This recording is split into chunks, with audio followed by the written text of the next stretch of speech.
If you really need a reason to attend the Earth Day auction, here are 5. 1. It's fair. Silent or live.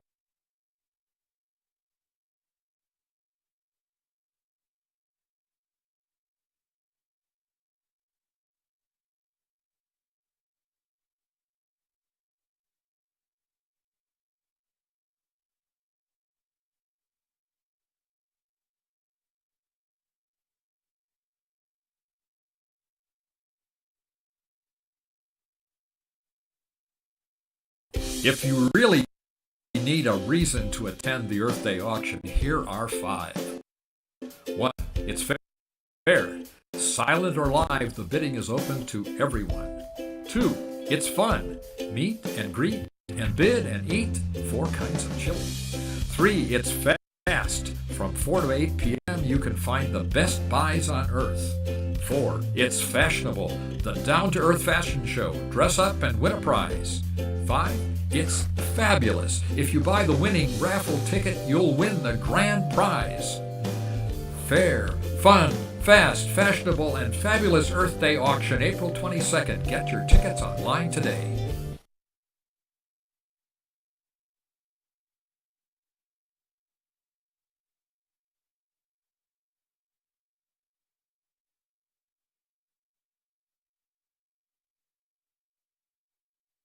This just in, the Unitarian Universalist Church of Las Cruces is holding their annual auction on April 22nd from 4 to 8 p.m. And they're featuring a down-to-earth fashion show. Apparently, all you have to do is show up in the auction dressed to celebrate Earth Day. There are no rules. The choice of design and materials for your costume is up to you.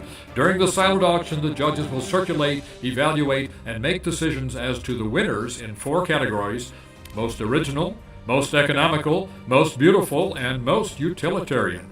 The winning costumes will be modeled and prizes will be awarded during the live auction. That's the word from the auction committee at the UU Church on South Solano here in Las Cruces. Their annual auction is Saturday, April 22nd from 4 to 8 p.m. Oh, good job, Charlie. All right, it's a tough act to follow, but I do have a few other announcements. I just want to bring to your attention that Emma's Revolution is coming for a concert here at our church on April 19th. And if you buy your tickets here before the concert and not at the door, you save some money. So it's economical, and Lynn Pearson has tickets available in the foyer after the service is over. So check out that. Emma's Revolution. Can't wait. Next Sunday, we'll be having the children's auction. You're never too young to get started with this whole notion of auction here at the UUCLC. And if you haven't heard, we are changing or have changed our live stream option from Zoom to YouTube. So now you can go into our YouTube channel, UU Las Cruces, and see some of the services that we have had here. Let's see, what else did I want to tell you? Oh, some big news, some very big news. Dave Steele sent an email yesterday to let us know that after countless days and weeks, Eileen is home and on her way to recovery. So, yes. That was really wonderful and a great Easter present for all of us. I will draw your attention to the back of your order of service and let you know that there are more announcements there for you to read, but I think I got you the highlights. We will start in a few moments.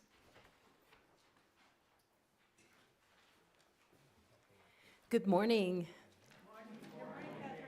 And happy Easter. So good to see you. Let us begin with a joyful song. I invite you to rise in body or spirit to sing number 63. Spring has now unwrapped the flowers. Please rise in body or spirit.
Good morning.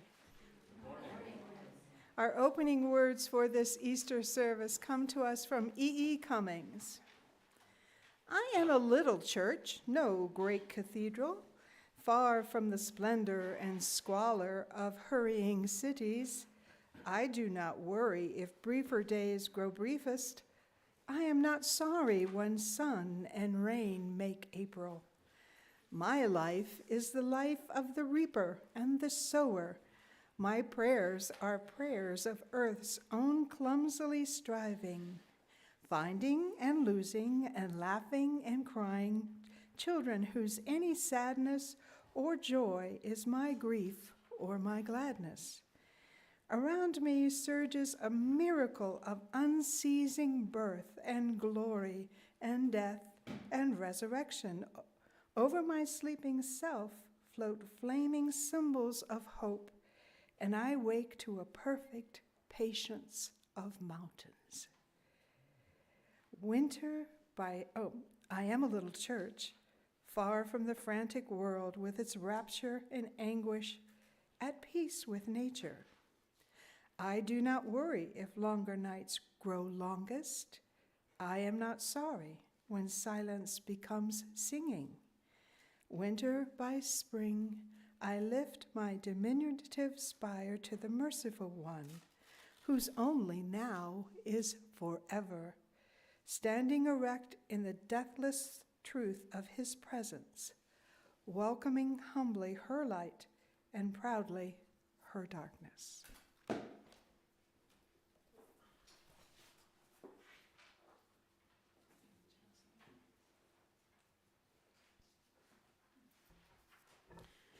We'll now light our chalice, the symbol of our faith, if you'll join with me in these words of affirmation.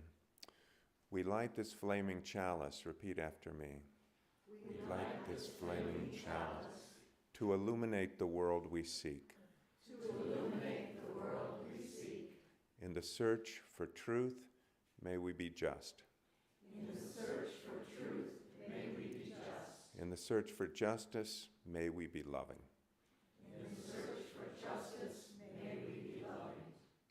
And in loving, may we find peace. And in loving, may we find peace.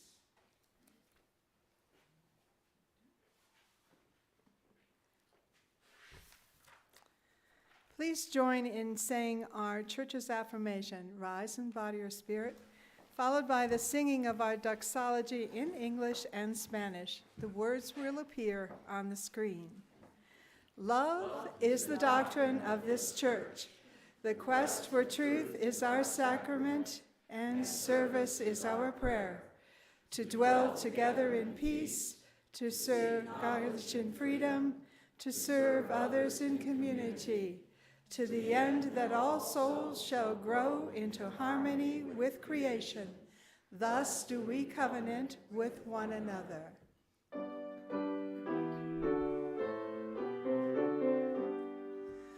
From all that dwell below the skies, let songs of faith unveil the wise. Let peace, goodwill on earth be sung, through every land, by every tongue. Yea, todos bajo el corazón, surround hermanos of el amor. Their God is on ocasión. De cada tierra paramos. Good morning, and welcome to this Sunday service for the Unitarian Universalist Church of Las Cruces. My name is Katie Fitzgerald, and I'm your service associate today. Reverend Gary Kowalski is our service leader. Elwin Nunn is working the camera. Mike is handling the soundboard and live streaming well, actually that's not true. Claire is doing the soundboard, and Mike is doing live streaming. And you were greeted by Diane Lee and Ginny Herrick, and John Seeley. We are all delighted to be with you and equally glad that you are all with us. Unitarian Universalism has no creed nor dogma. We are a covenant-based church, meaning that we agree to live in relationship with each other according to the Unitarian Universalist principles and our congregation's covenant of right relations. We embrace diversity in all its forms. Everyone is welcome. You can learn more about our church and check the events calendar at our website, uuchurchlc.org. Do we have any visitors over our YouTube channel? If so, please put your name and where you're from in the comments section so that we can welcome you by name. We'd also like to know how you heard about our virtual worship service. If you are visiting us today in the sanctuary, we'd like to meet you as well. Please stand and wait a moment while we get the microphone to you. Then you can introduce yourself and let us know where you are from. Do we have any visitors this morning?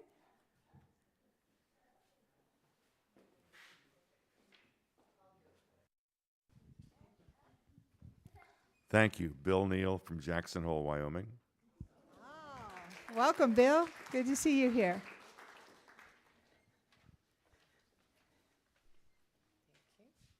Good morning. My name is Creely Dodd, and this is my mother, Janet. And we're from Las Cruces. Welcome. Glad you're with us.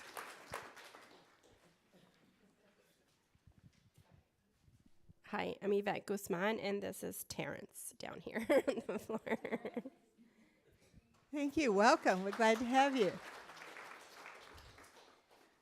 Do we have anybody on our live stream? Any comments? All right. They're shy. Very shy. Well, we hope those of you with us in the sanctuary will fill out a visitor's card so we can keep you up to date about future services and events here at the church.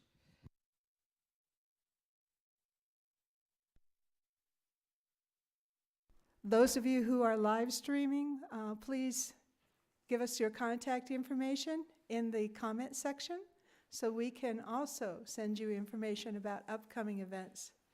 You might have heard the spiel about the auction on Earth Day. Anyway, directly following this service, there will be an opportunity to fellowship with one another. At the end of the service, as you exit, just follow down the breezeway to the RE building. We have coffee and goodies.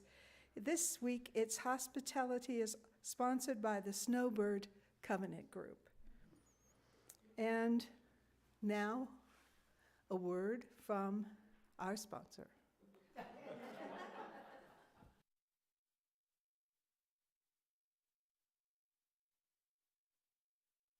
The Earthship is landing.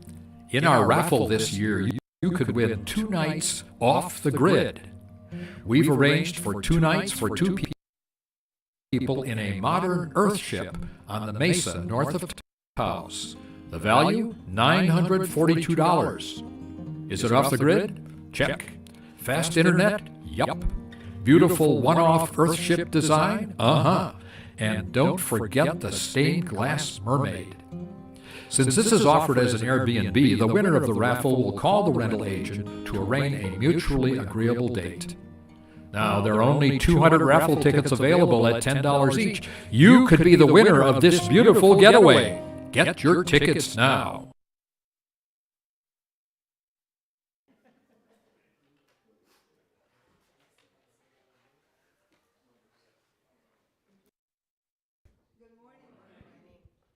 Happy Easter. I'm so glad that some people wore their bonnets this morning. We have some really showy headgear this morning, ears and flowers and butterflies. So it's great to have fun with this season. It's also a very serious and holy season for many, many people around the world. For Jews, this is the time of Passover.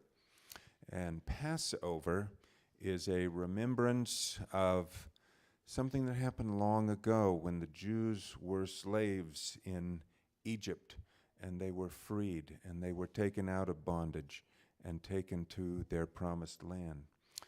This is a time of celebration and prayer and fasting for our Muslim brothers and sisters. We're in the middle of the holy month of Ramadan. And for Christians, this is Holy Week and Easter. Easter is when we celebrate the life of Jesus and remember his teachings. He spoke about the miracle of life and about the mystery of death.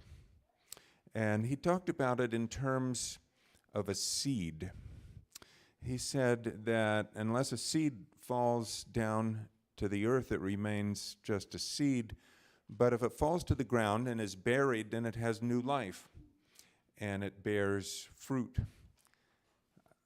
So I brought some seeds this morning. I've got a bowl full of seeds. I've got some pumpkin seeds and some squash, summer squash, and some pinto beans in here, actually, too, and some sunflower seeds. I want to make these available if we have any young people today, or any gardeners, or anybody who wants to take a seed and plant one. I'm just going to pass these around. Raise your hand if you want a seed. Come on. Oh, thank you. Thank you. Pass these through the congregation. Yeah, the pinto beans, I guess you could eat too. If you soak them long enough and cook them long enough, it takes about a day. But you can take any of these and put them in a pot or put them in a sunny spot in the garden and water them every day or two. And you're going to see some magic happen. And that's the magic that's called spring. And part of that magic is in the seed, because the seed is alive. The seed is full of DNA and all kinds of good nutrients that help the seed grow. But part of the magic is in the soil. And the soil is made up of old leaves and twigs and little bitty critters that have decayed and composted and made a nice bed there where the seed can rest and take root. And it takes both of these to make spring happen. It takes the warmth and clarity and brilliance of the sun, and it also takes that cool, dark, dim dampness under the ground. It takes the wonder of life, and it takes the wonder of death. And people are like that seed, Jesus said. He said, sometimes we have to lose ourselves in order to find ourselves. Sometimes we have to make an ending to things to have a new beginning. So on this Easter morning, I want to ask you all to just reflect a minute and think if there are some doors that you might need to close for new passageways to open. You know, maybe there's an old grudge you've been carrying around that you need to bury and let go of, or maybe there's some negativity that you need to plow under the soil, or maybe there's a part of your past, your old self-image, and you're not that person anymore. You're someone new, and you need to leave that behind. You have to let that scatter to the wind. So is there some part that you need to end to make that new beginning? If you're wise like a seed, you won't be afraid of the dark. You'll know that's the place where transformation happens. And if you're wise like an autumn leaf or like a bloom that's faded, then you won't worry when it's your time to fall. You'll know that's the opening to a new and different life. This is our time for young people now to go to their religious education classes. Rihanna Thomas is going to be leading the program this morning, and little ones are also welcome to stay here in the sanctuary with us.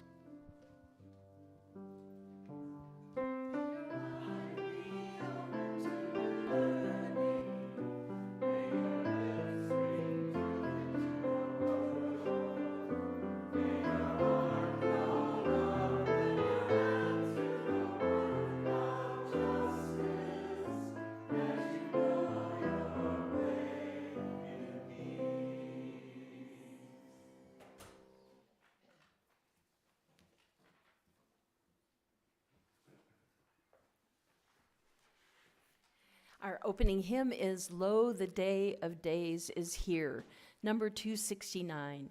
And in the gray hymnal, and I forgot to say at the very beginning, there's extra credit at the end. If you count all of the alleluias that are sung today, they are many. I invite you to rise in body or spirit as we sing.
I would invite you all to take a moment to reflect and remember of all our loved ones who are with us still in memory and in celebration, who have helped bring us to this glad day. We remember this morning in this season of life and hope all those who've gone before, who a poet called the choir invisible, the immortal dead who live again in minds made better by their presence. We remember our parents and our teachers, friends, lovers, sisters and brothers, those whom we loved and cherished, the silent multitude whose voices still comfort us and strengthen us, and whose example still instructs, who we will always mourn, but who enriched our world with their wisdom and wit, with their generosity and compassion. They live in us as we live in our successors. And we especially remember the members and friends of this congregation who've passed away in this last year. John Hamilton, John Northcutt, Paul Peartle, Cliff Pelton, Bill Gilbert, Robert Davis, Henry Bloom, Sue Atherton, and Marion O'Connell. And now I would invite you, if you like, to call the names of your own beloved. Speaking quietly, softly, summoning them again into this community and into your hearts.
The dead are truly dead, but just as truly they live in us as we live on in those who follow.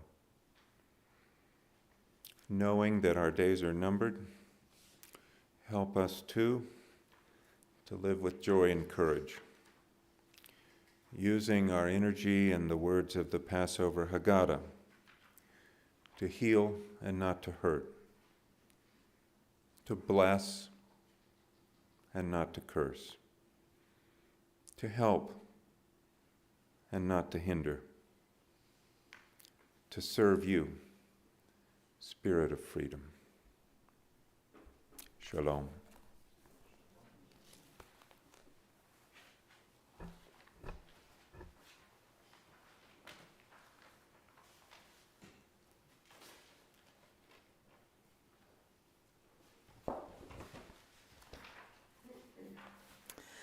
We have a reading this morning entitled Tuesdays with Morrie by Mitch Elborn.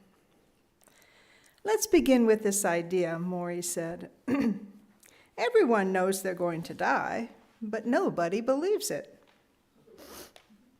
Everyone knows they're going to die, he said again, but nobody believes it. If we did, we would do things differently. So we kid ourselves about death, I said. Yes, but there's a better approach. To know you're going to die and to be prepared for it at any time. That's better. That way you can actually be more involved in your life while you're living. How can you ever be prepared to die? Do what the Buddhists do every day. Have a little bird on your shoulder that asks, is today the day? Am I ready? Am I doing all I need to do? Am I being the person I want to be? He turned his head to his shoulder, as if the bird were there now. Is today the day I die? He asked. Morrie borrowed freely from all religions. He was born Jewish, but became an agnostic when he was a teenager, partly because of all that had happened to him as a child. He enjoyed some of the philosophies of Buddhism and Christianity, and he still felt at home culturally in Judaism. He was a religious mutt, which made him even more open to the students he taught over the years. And the things he was saying in his final months on earth seemed to transcend all religious differences. Death has a way of doing that. The truth is, Mitch, he said, once you learn how to die, you learn how to live. I nodded. I'm going to say it again, he said. Once you learn how to die, you learn how to live. He smiled, and I realized what he was doing. He was making sure I absorbed this point without embarrassing me by asking. It was part of what made him a good teacher. Did you think much about death before you got sick? I asked. No, Morrie smiled. I was like everyone else. I once told a friend of mine in a moment of exuberance, I'm going to be the healthiest old man you ever met. How old were you? In my 60s. So you were optimistic. Why not? Like I said, no one really believes they're going to die. But everyone knows someone who has died, I said. Why is it so hard to think about dying? Because, Morrie continued, most of us all walk as if we're sleepwalking. We really don't experience the world fully because we're half asleep, doing things we automatically have to do. And facing death changes all of that? Oh, yes. You strip away all that stuff and you focus on the essentials. When you realize you are going to die, you see everything much differently. I noticed that he quivered now when he moved his hands. His glasses hung around his neck, and when he lifted them to his eyes, they slid around his temples as if he were trying to put them on someone else in the dark. I reached over to help guide them onto his ears. Thank you, Morrie whispered. He smiled when my hand brushed up against his head. The slightest human contact was immediate joy. Mitch, can I tell you something? Of course, I said. You might not like it. Why not?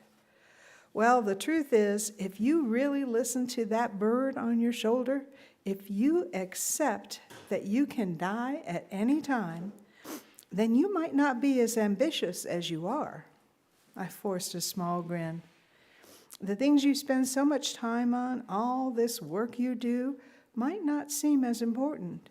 You might have to make room for some more spiritual things. Spiritual things?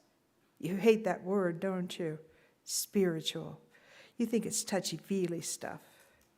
Well, I said. He tried to wink, a bad try, and I broke down and laughed. Mitch, he said, laughing along, even I don't know what spiritual development really means, but I do know we're deficient in some way.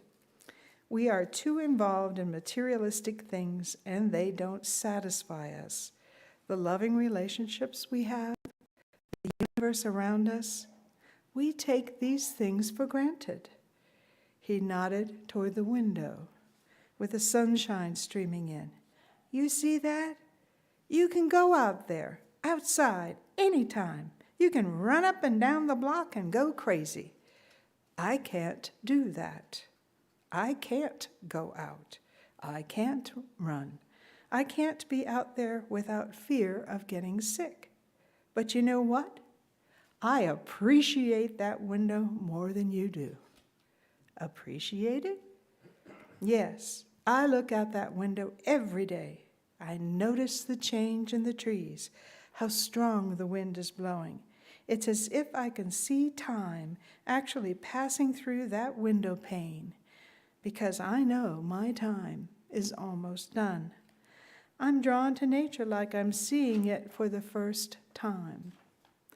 He stopped, and for a moment we both just looked out the window. I tried to see what he saw. I tried to see time and seasons, my life passing in slow motion. Morrie dropped his head slightly and curled it toward his shoulder. "Is it today, little bird?" he asked. "Is it today?"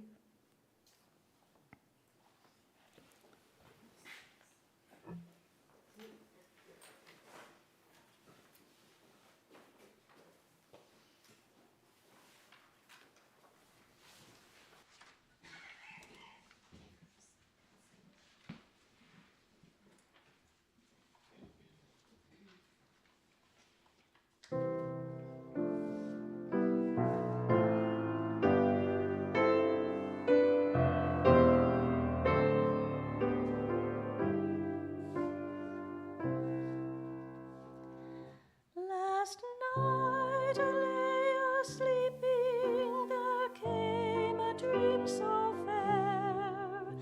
I stood in old Jerusalem, beside the temple there. I heard the children singing, and ever as they sang, methought the voice of angels from heaven answering.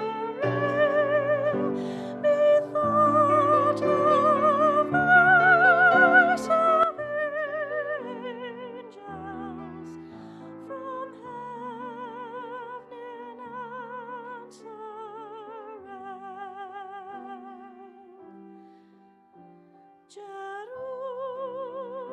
Jerusalem, Jerusalem,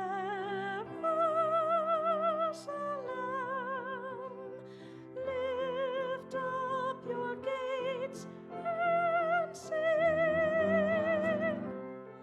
Hosanna in the highest. Hosanna to your King.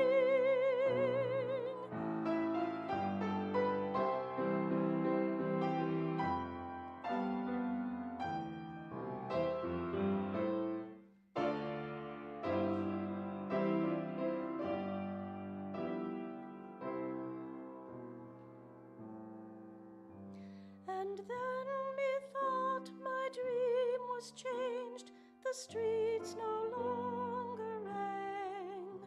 Hushed were the glad hosannas, the little children sang.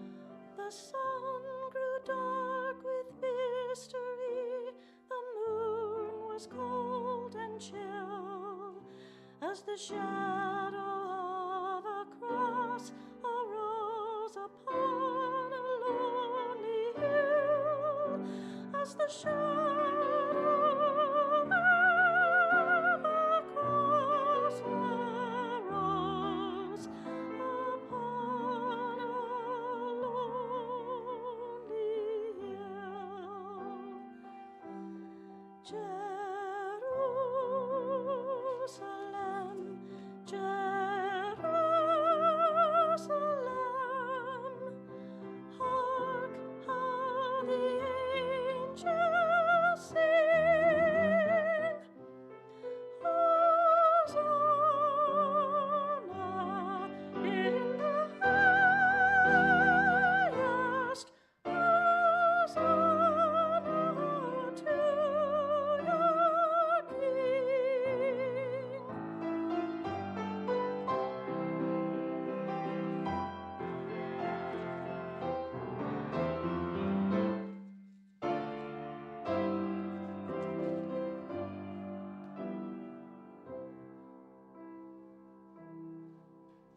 And once again the scene was changed, new earth there seemed to be.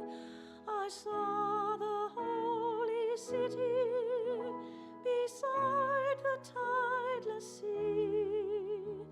The light of God was on its streets, the gates were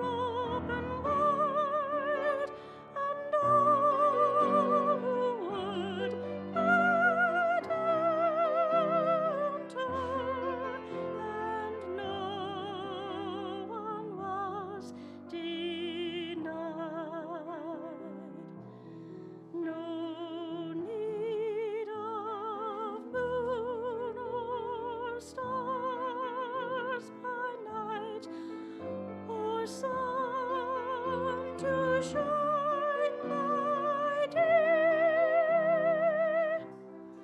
It was the New Jerusalem that would not pass away. It was the New Jerusalem that would not pass away. Jerusalem,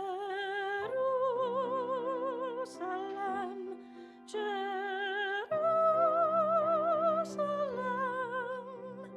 sing, for the night is o'er. Hosanna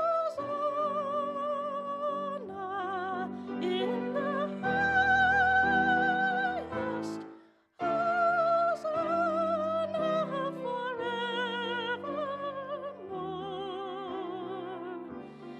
Hosanna in the highest, Hosanna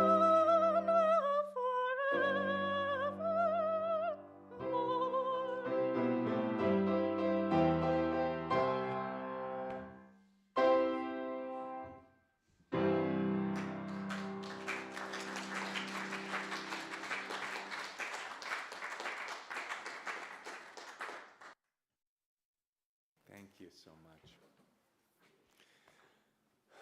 Everybody needs a teacher in their life at some point. We all need a wise guide or a mentor. And the teachers, the kind of teachers that we need, aren't the ones who've just got their learning from books. You know, they've got knowledge from life that lives in their hearts. And their message, it's not just in words, it comes through the power and example of their lives. And the finest teachers seem to understand that education in its root means leading out. So they're not trying to push their ideas on other people so much as to draw out the student's own inner appreciation of the truth. And the lessons that they're teaching are the ones that we're all trying to learn. They're trying to teach us how to live without bitterness or regrets, teach us where to find serenity, teach us what our priorities ought to be so we don't come to the end of our lives feeling empty and alone, teach us how to be happy, how to face the end of life with calm and courage.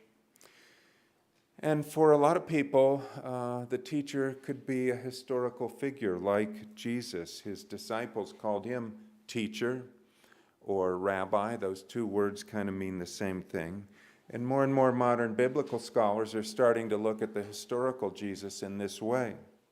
He was this wandering sage who challenged his listeners to live with greater compassion, to actually live as siblings, sisters, and brothers as intended.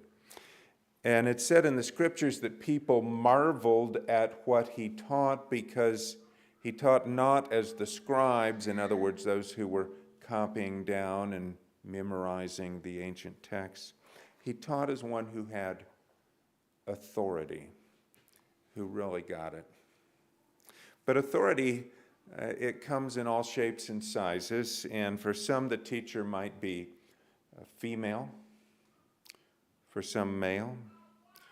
For some the teacher might even be a little old man with bristly white hair and thick glasses and a toothy, crooked grin, and he could live in West Newton, Massachusetts, rather than in ancient Palestine or in some far-off exotic ashram.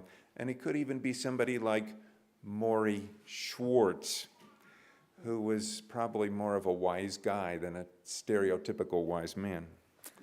But Morrie became a teacher for millions of people when ABC's show Nightline decided to document the last few months of his life after he was diagnosed with ALS, or Lou Gehrig's disease, back in 1995.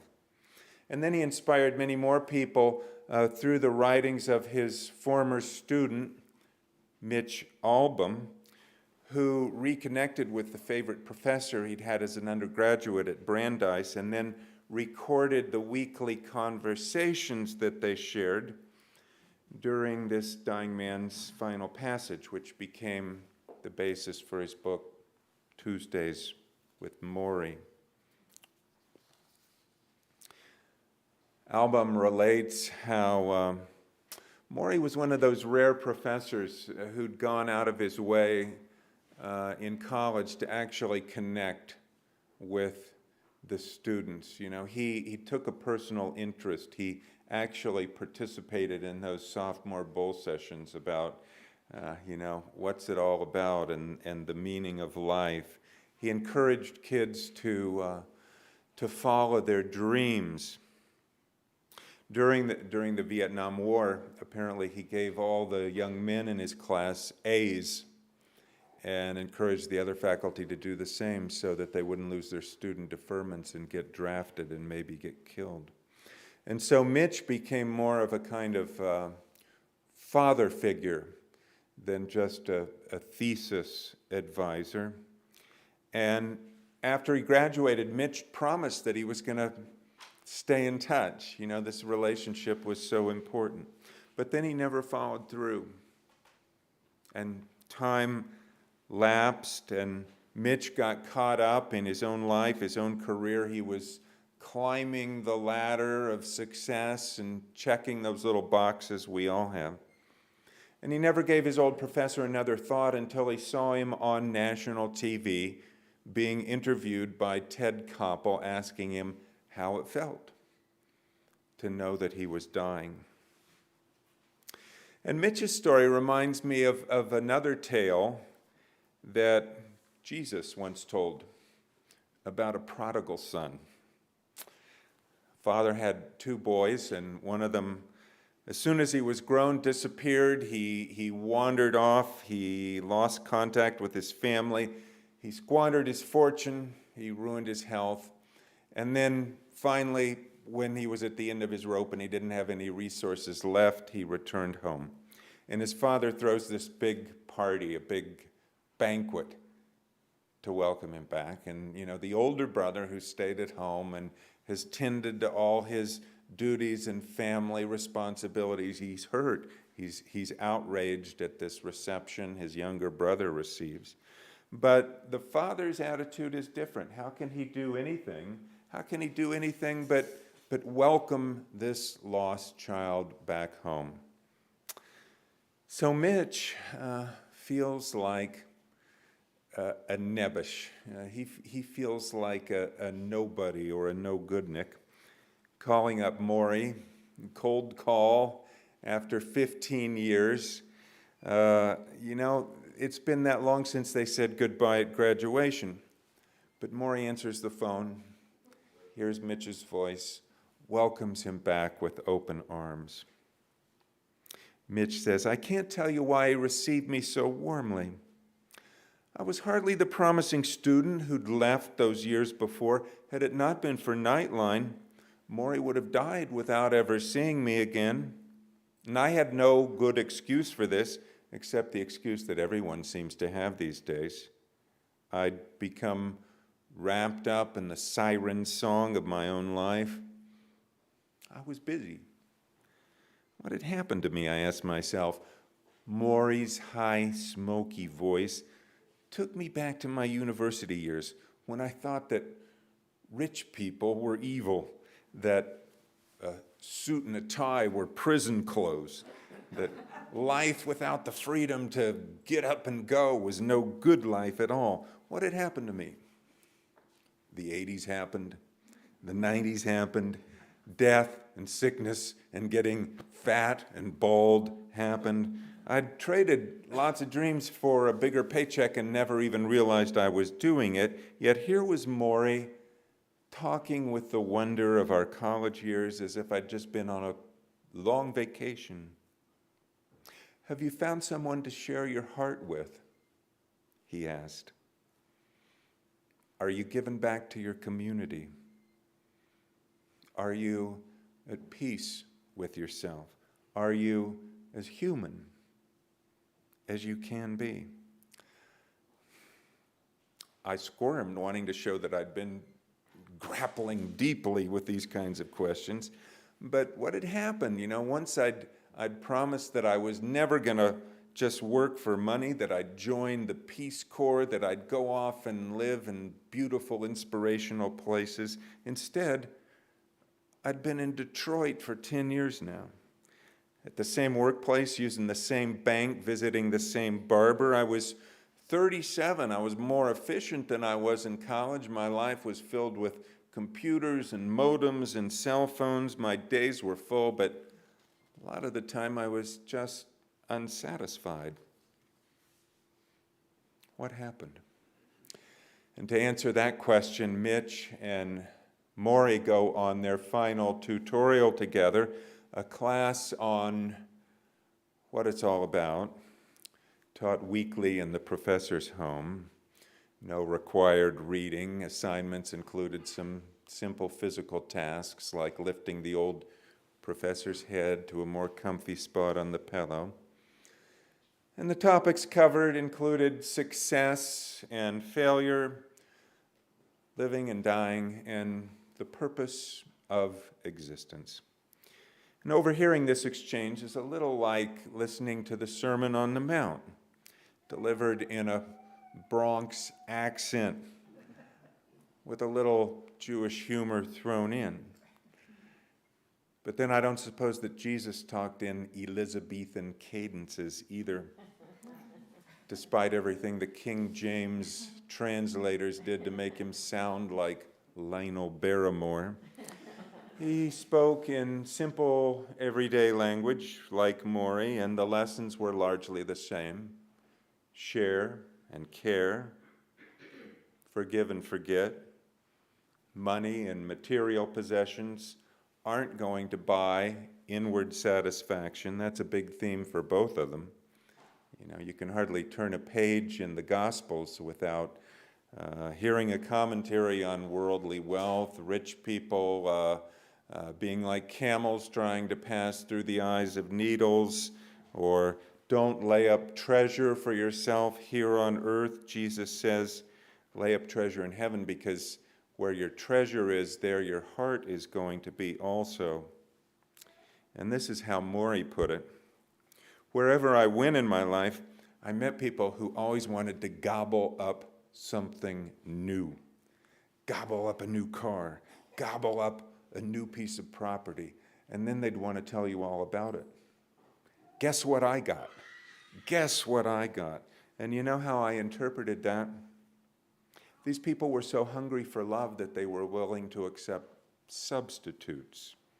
They were embracing material stuff and expecting a kind of hug back. But I'll tell you the truth, as I sit here dying when you most need it, neither money nor power nor fame is going to give you that feeling you're looking for, no matter how much you have. I glanced around Morrie's study. It was the same today as it was when I first arrived. The papers cluttered the same old desk. The outside rooms hadn't been improved or upgraded. In fact, Morrie hadn't really bought anything new except for medical equipment for a long time, maybe for years. The day he learned that he had a terminal illness was the day he seemed to lose interest in his purchasing power. So the TV was the same old model. His wife, Charlotte, was driving the same old car. Dishes, towels, silverware, all the same old, same old. And yet the house had changed drastically. It was filled with love and teaching and communication. It was filled with friendship and family and honesty and tears. It had filled with colleagues and students and meditation teachers and therapists and nurses and a cappella groups. It had become, in a real way, an extremely wealthy home, a rich dwelling, even though Morrie's bank account was rapidly depleting. Caring is what matters most, more than money, more than possessions. People matter. You give your heart away, and all life's joy comes flowing back in. The kingdom of heaven, Jesus said, it's among us. It's between us. It's in our personal interactions with each other. Love your neighbors. Love your enemies. Love the sinners. Love the publicans. Love the republicans. That's a teaching that almost all wise men and wise women seem to agree on. There's a story that Jesus was visiting the home of a Pharisee when a woman who was called a sinner, she was kind of, a bad woman, came through the door, and she started to anoint his feet. And the Pharisee said, if this man was really a prophet, he wouldn't even let a woman like that even touch him. But the Pharisee calls Jesus teacher and asks him to explain, and Jesus responds that it doesn't matter what the woman has done in her past life. It doesn't matter how much she sinned. What counts, he says, is how much she's loved, because loving is more important than being pure or being upright or being socially correct. And Mitch remembers his student days when Morrie taught the same lesson this way. In the campus bookstore, I shop for items on Morrie's reading list, and I purchase books with titles that I never knew existed, like Youth, Identity and Crisis, and I and Thou, and The Divided Self. Before college, I didn't know that the study of human relations could be considered scholarly, and until I met Morrie, I didn't always believe this, but his passion for books is real and contagious. We start to talk seriously sometimes after class when the rest of the room is empty, and it's at these times that I realize that he's truly a professor and not just an uncle. And one afternoon, I'm trying to tell him about the confusion of my age, what's expected of me versus what I want for myself. And he says, have I told you about the tension of opposites? Mitch asked, the tension of opposites? Yes, life is a series of pulls back and forth. You want to do one thing, but you're bound to do something else. Something hurts you, even though you know it shouldn't hurt you. You take certain things for granted, even though you know in your head that you shouldn't be taking anything for granted. It's a tension of opposites like the pull on a rubber band, and most of us live somewhere in the middle. That sounds like a wrestling match, I say. A wrestling match, he laughs. Yeah, you could describe life that way. So which side wins, I ask? Which side wins? He smiles at me, the crinkled eyes, the toothy grin. Love wins. Love always wins. And the test is to go on loving, even when life becomes difficult, even when other people disappoint us, even in the midst of conflict, even in times of adversity. And the greatest challenge is to go on loving and celebrating and appreciating life, even in the face of death, because everybody dies. even the young, even the innocent who don't deserve it, even the most noble and exalted and godlike, they all die. That's part of what the Easter story says to me. But what Easter also says is that it nonetheless remains possible to affirm and rejoice in life, despite the tragic and the sorrowful endings that are so much a part of human experience. You can take away all the supernatural aspects. Take away a belief in heaven and the empty tomb and the immortal soul and the resurrection of the body. You don't have to believe any of that stuff. Although you can believe it if you want, but you don't have to, because you take all the miracles away. And in the Gospels, you still have this affirmation that despite the death of Jesus, life continues, love continues, hope continues, and even humor persists, which could be the greatest miracle of all. As the paralysis overtakes Morrie's body, it starts to reach his lungs, where that's going to end it all, but the disease doesn't seem to affect his funny bone. Morrie wanted to be cremated, and the rabbi from Brandeis, Al Axelrad, a longtime friend who'd been asked to conduct the funeral, has come to visit Morrie to see if he has any last wishes, and Morrie's telling him of his plans. And Al, make sure they don't overcook me. The rabbi was stunned, but Morrie was able to joke about his own body now. The closer he got to the end, the more he saw it as just a shell, just a container for the soul. It was withering away to useless skin and bones anyhow, which made it easier to let go. We're so afraid of the sight of death, Morrie told me when I sat down. Morrie coughed. He was coughing all the time now. There was an oxygen tube up his nose, and I hated the sight of it. To me, it symbolized helplessness. I wanted to pull it out. Last night, Morrie said softly. Yes, last night? Well, I had a terrible spell. And it went on for hours, and I wasn't really sure I was going to make it. No breath, and seemed like there was no end to the choking. And at one point, I started to get dizzy. And then I felt a certain peace, like I was really ready to let go. And his eyes widened. Mitch, it was the most incredible feeling.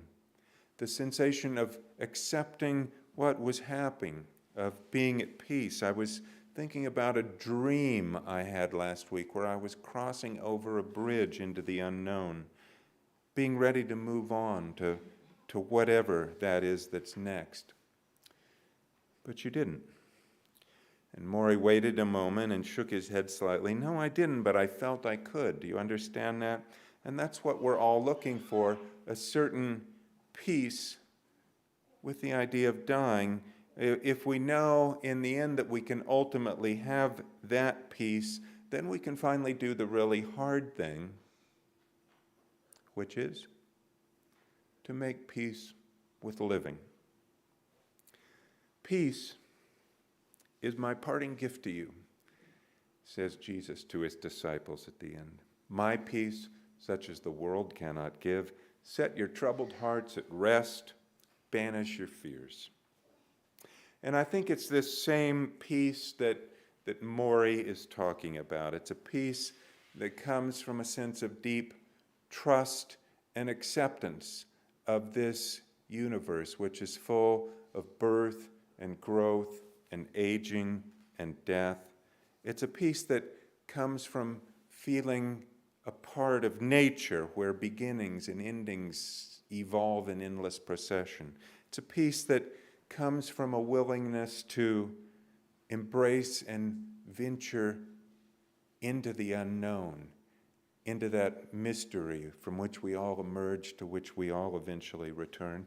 And it comes from having lived fully, from having laughed and wept and danced and labored and loved and lost and grieved and loved some more. Make peace with dying and you make peace with living. Take it from Morrie, or take it from the Bible, or if you want, take it from me, but take it. And now may the peace that passes understanding, the peace that the world can neither give nor take away, be with us now and when Tuesday comes.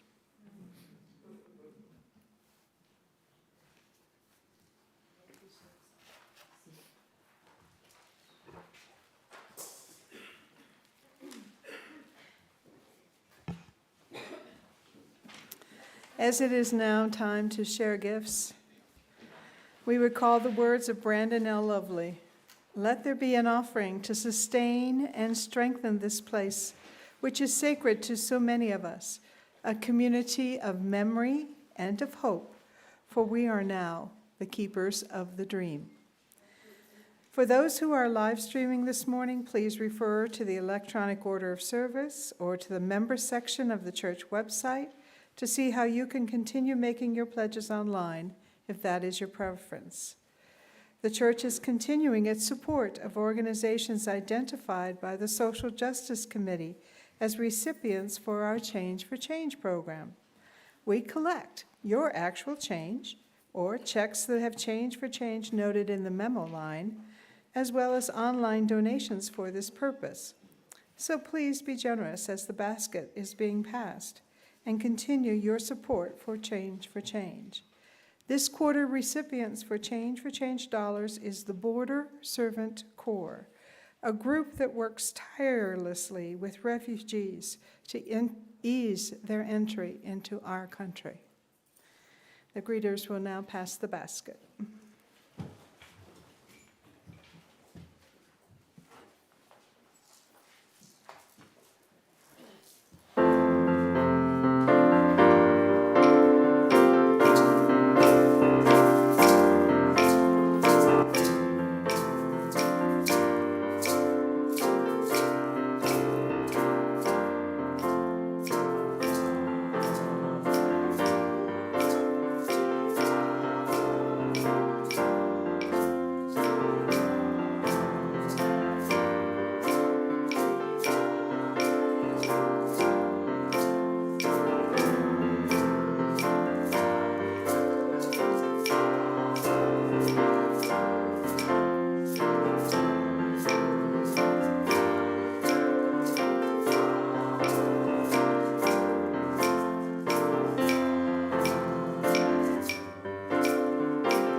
please rise in body or spirit to help join me in singing the closing hymn, number 61, Lo, the Earth Awakes Again.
Go in peace.